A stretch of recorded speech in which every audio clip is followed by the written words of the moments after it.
Mais d'abord, c'est de l'argent qui est placé sur les marchés internationaux, avec donc la France a des revenus de cet argent-là. Ensuite, prétend prêter aux Africains. Mais je vais vous dire en 2 mots, c'est très simple. Vous avez des comptes d'opération de tous les pays africains, 14 pays.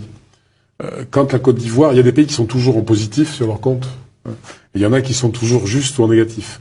Alors, on prend sur l'argent de ceux qui sont positifs et qu'on détient pour prêter à ceux qui sont négatifs. Donc, on prête l'argent des Africains aux Africains. C'est ça, l'aide au développement.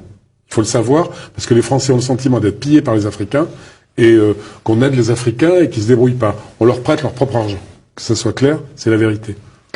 Vous citez François Mattei, d'ailleurs, les propos, pour rester 2 secondes sur le sujet, oui. Les propos d'un ancien directeur d'une banque centrale africaine. Il déclare « La France est un nain économique en Europe sans la maîtrise de ce franc CFA ». Donc c'est assez parlant. C'est assez parlant et c'est sans doute vrai, parce que il faut rappeler que le franc CFA était, on va pas remonter à la création du franc CFA, au début on a indemnisé les gens qui avaient des esclaves dans les colonies.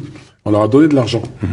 Et avec ça, on a fondé une banque à Dakar, et de cette banque est sorti le franc CFA. Donc quand même, l'origine du franc CFA est assez particulière. C'est d'ailleurs le franc des colonies françaises d'Afrique, CFA.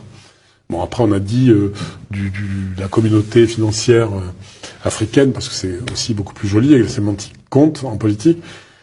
Mais en tout cas, De Gaulle, lui, il a maintenu ces choses-là. Pourquoi? Parce qu'après la guerre, la France était exsangue. Après l'occupation allemande, elle était exsangue. Donc il s'est appuyé pendant la guerre et après la guerre sur l'Afrique. C'était ce qu'on avait de plus fort, avec des matières premières pas chères. Avec le franc CFA, vous avez pratiquement gratuite. Donc ça a été le fondement du redressement français. Il faut le savoir. Ça a participé au redressement français très fortement, très fortement. Donc si on le perd, avec tout ce que ça comporte, je vais donner un exemple. Quand il y a dans un pays comme le Nigeria, qui a une monnaie qui fluctue, il y a beaucoup de compagnies d'aviation qui s'en sont retirées parce que leurs dividendes avaient fondu. C'est-à-dire leurs bénéfices qui étaient au Nigeria se retrouvaient à zéro. La France a négocié, Air France a négocié. Eh bien, dans les pays du franc CFA, ça ne varie pas. C'est-à-dire que les entreprises françaises peuvent investir, savent qu'elles vont retrouver à terme leur argent. Donc c'est aussi une grande sécurité pour les groupes français pour travailler là-bas.